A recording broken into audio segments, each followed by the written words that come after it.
This is Training Insights, Episode 2. Hi, everybody, and welcome to Training Insights. My name is Kevin McGowan.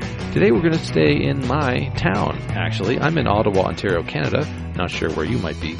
But my guest today is also based here. I've worked with her for a number of years at our local college, and she is something of an expert in writing, in training, in marketing, in all sorts of things. So Penny Lange is going to be on the phone with us today.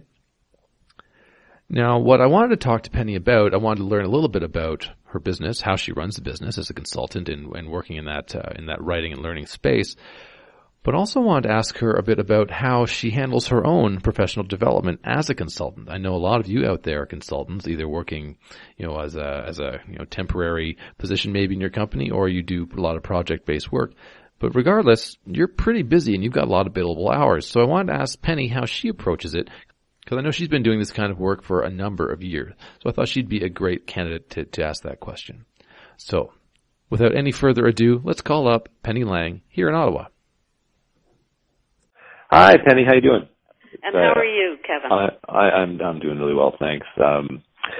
You are known. You're based in the same town I am, actually, Ottawa, Ontario, and you are a consultant. Can you tell me a little bit about who you are, what you do for the audience at home, so to speak?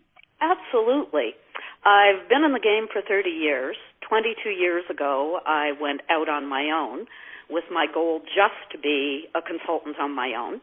And eventually, my biggest clients, I could not supply enough of me for them, so I took on other people. We're a team of 8 at this point, providing technical writing and editing services, and most recently, without any plan in mind, but again, at the request of a client, graphic design services.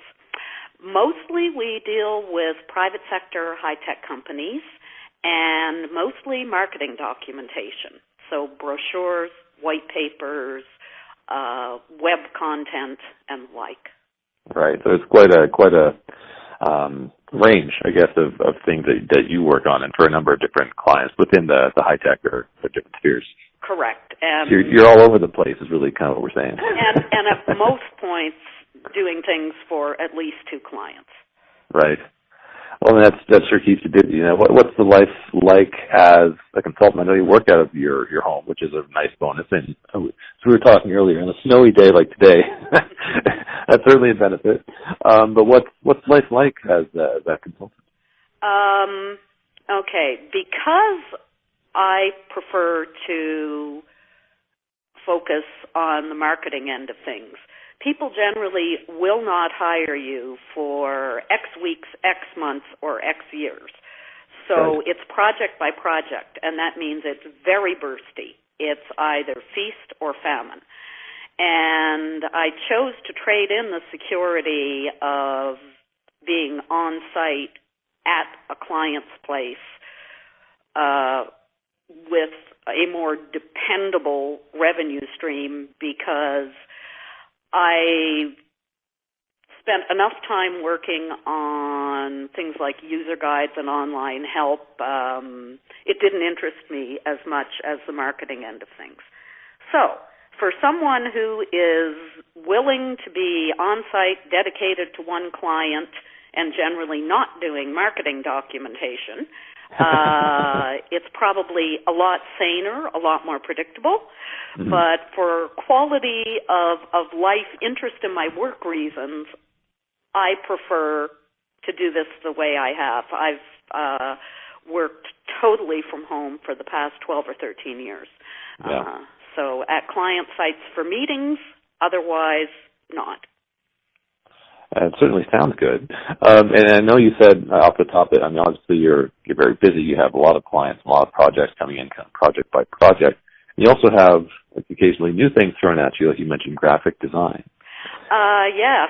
I had never intended to deliver graphic design services. Wow, so you've kind of managed to venture out into a whole new line of business here a little bit. Without ever intending to.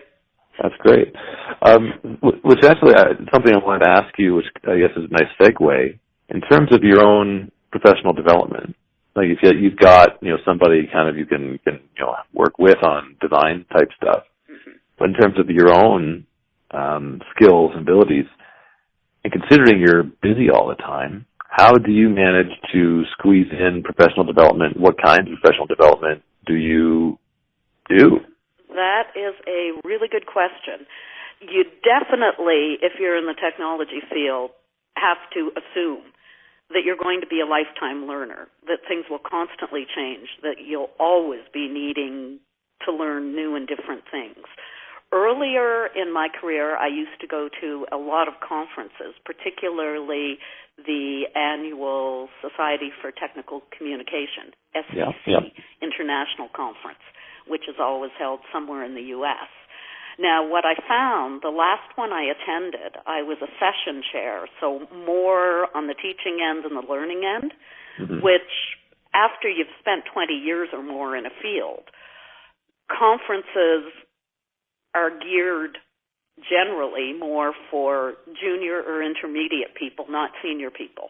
Right. So you get to the point where you're the one providing more of the learning for people who have less time in the field, and it becomes more a networking opportunity. Right. So what I've found most recently that has been helpful to me, a few years ago, I decided I needed to round out my knowledge of social media. I had some, I'd worked on some, I knew I had gaps. So I enrolled in the social media program at our local college, Algonquin College. Oh, really? Oh, good. It's fairly intensive. It's 5 courses, so the equivalent of a year's program that you can do part-time. I did it part-time over 2.5 years. And that really helped fill in some gaps that I had in that particular area. I also do a lot of reading, and with everything that's available nowadays on the Internet, there's always something you can find to help out. That's true.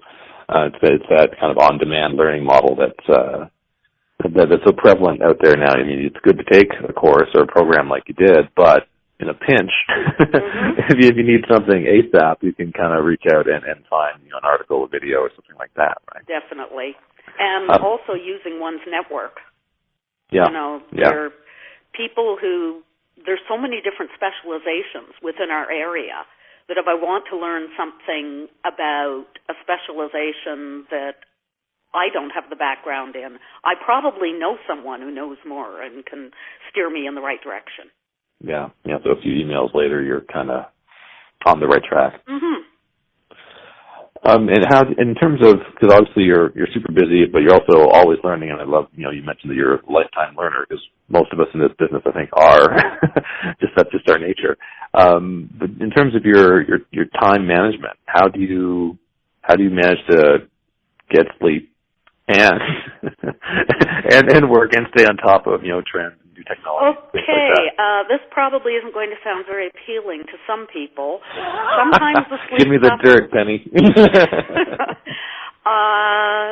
Even after 30 years in, I work a lot of nights. I work a lot of weekends. I always try to make sure that non-billable tasks like learning and invoicing and networking are worked into my normal business week. But, of course, billable work for clients will always take first spot, so I still spend a lot of extra time. But for me, that's fine because I really love what I do. I'm at the point where a lot of people are asking me, what are my plans for retirement? Do I plan to retire? Right. My mate retired 6 years ago, and immediately everyone thought I would. Well, I'm having a lot of fun still. Yeah. So I don't know if I'll ever totally retire because I really love what I do. Well, that's the perfect position. I mean, it's they always say, do what you love, and you never work a day in your life, right? Exactly. So you're you found that zone some years ago, and you've been leveraging that, I guess, ever since. Good for you. Absolutely. What's next on your horizon? Is there something else that you want to go out there and learn, or a new kind of skill you're looking at? The only area that I've never really got involved in is video. I've written a couple of scripts, and I keep going back and forth on that because when you're working on video, everybody who gets to be involved cares deeply, which means you can go through 25 drafts. Which it's nice that everybody cares in a way. I'm having flashbacks about my own projects, but yes. Yeah, very often, particularly when you're doing things like user guides or online help, nobody cares. You can't get anybody to look at things. Yeah. They just aren't interested. Whereas something like video, everyone's interested, which is great. However, that does result in 25 drafts, and you have to decide if you really have the patience for it or not. I've gone back and forth on that a bit. We'll see. Yeah.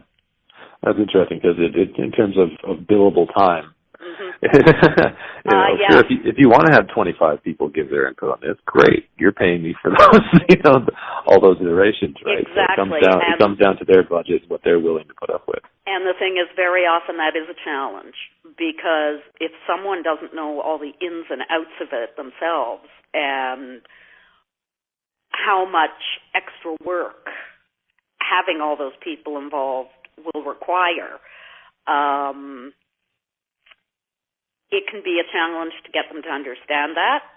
Yeah. And to accept if indeed the team is going to be this large, there are going to be this many iterations. Yes, it is going to cost, and costs are going to increase significantly.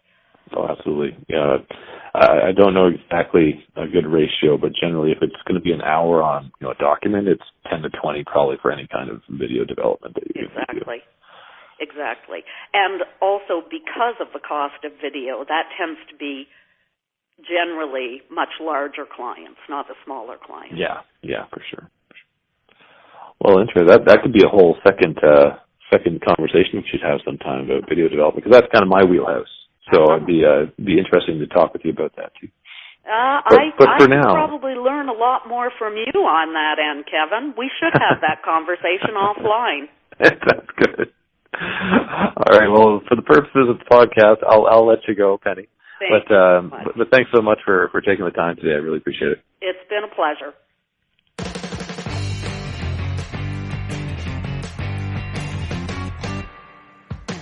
And there you have it. That was my conversation with Penny Lange here in Ottawa. You can check her out at pennylangeassociates.com, especially if you need someone and you're in the Ottawa area, need someone to write something for you. Yeah, I'll do a little plug for her there. Thanks so much, Penny. Thanks for taking the time and for sharing your knowledge with us. Really appreciate it. And thanks to you for listening. If you have any questions, comments, suggestions, I don't know, any hair tips, like whatever you want to tell me, drop me a line. You can go to my website, kevinmcgowan.ca.